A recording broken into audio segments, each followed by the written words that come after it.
ship that was actually sailing away from the coast of Gaza at the time it was attacked, the noose is tightening. And, you know, Western politicians could say, oh, well, you know, go easy on them because there's a peace process. Now there's no peace process. The fig leaf is gone. So they are vulnerable. They are vulnerable to a movement that is calling for equal rights, international law, the Universal Declaration of Human Rights. They're vulnerable to that. The way apartheid South Africa was, and this thing about delegitimization is very important. They're right, in a sense, because if you think about it, take the United States. You had, in the 1950s into the 1960s, the Jim Crow South, where you had legal, organized segregation, apartheid. White supremacy was the law of the land. And it was respectable. You know, governors and police chiefs and fire chiefs were members of the Ku Klux Klan in their millions. And they were the most respected citizens of their communities. All of that went away. Doesn't mean racism went away. Doesn't mean white supremacy went away. But the system and its legitimacy went away, and it can never be restored. So the fear that Israelis have is that the world wakes up to what's going on, and it loses legitimacy in the eyes of the world, and that can never be restored. And a system that is based on racial, ethnic, religious discrimination has no legitimacy. It's not something, you know, this is good for Israelis too. They may not see it now, but it's good for them. Yes, sir. Thank you. Under the law of return, the Lebanese and the Falashi Jews, many in the Philippines or Asia, are allowed to be citizens of Israel. Under one standard, though, they are required to be in the army. In the next 10 years, how do you find their lives to be within the conflict? You're referring to the Ethiopian Falasha and other communities that have been brought to Israel under the law of return. This has been quite controversial in Israel because the imperative of the Israeli state is to fight a demographic war with the Palestinians. They need numbers.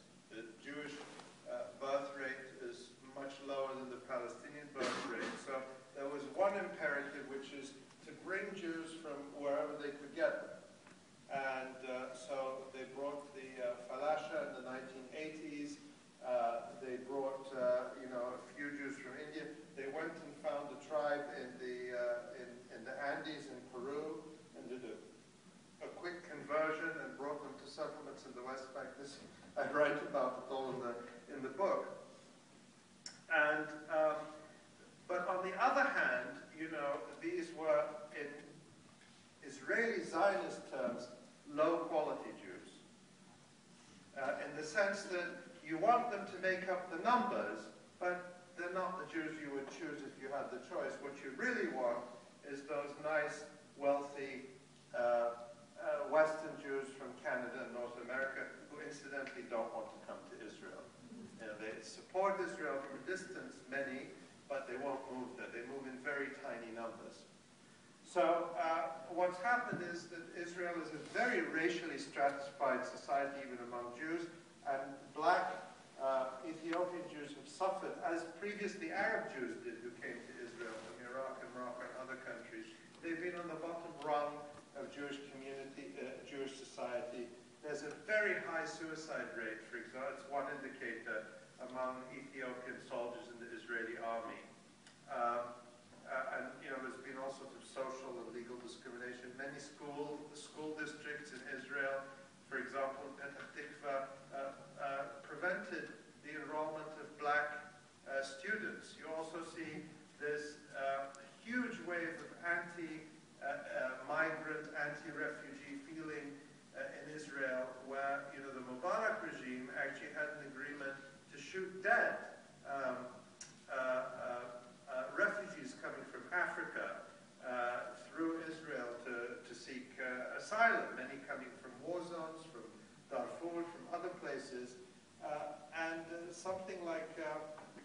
dozen migrants were shot dead trying to cross into Israel in 2010 alone.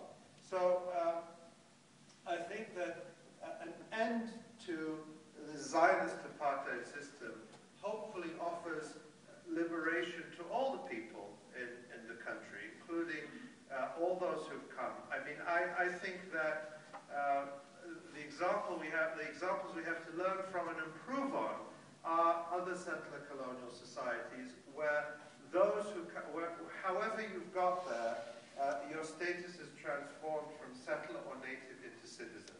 And that means more than just saying everybody is equal. You have to say everyone is equal, but you also have to have restitution and redress. You can't just say, as we did in the United States after the civil rights era, everyone is equal, but oh, by the way, we're not going to do anything to redress the economic and social devastation of 200, 300 years of slavery. There's still been no reparations in the United States, not even organized investment to redress that imbalance. So those are some of the lessons we have to learn, and I think that Ethiopians and others who have come under the false promises of Zionism should be beneficiaries of that as well.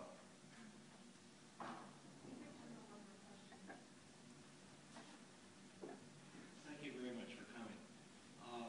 I'm just wondering, the Palestinian national movement seems a bit of a mess. And I was just wondering whether you could kind of maybe perhaps comment on that. I can, absolutely. In fact, I can refer you to, because just to keep the answer brief, I wrote an article just a week or so ago on Al Jazeera, English, on the website called Toward Palestine's Mubarak Moment. And in that I looked at the sort of disastrous state of the Palestinian national movement. It reflects the Palestinian people who are divided and separated from each other, often physically, prevented from connecting with each other. I think that the BDS movement, it's not the be-all and end-all, it's not the solution to every problem, but I think it unites Palestinians, it has the potential to unite Palestinians and their allies over a straightforward, simple program that addresses the rights of all Palestinians, those in the diaspora who have been left out of the so-called peace process, the refugees, those in the West Bank and Gaza Strip, and those within Israel. That's what the Palestinian call for boycott, divestment, and sanctions sets out. It calls for restoration of the rights of those three groups. It doesn't take a position on one state or two states.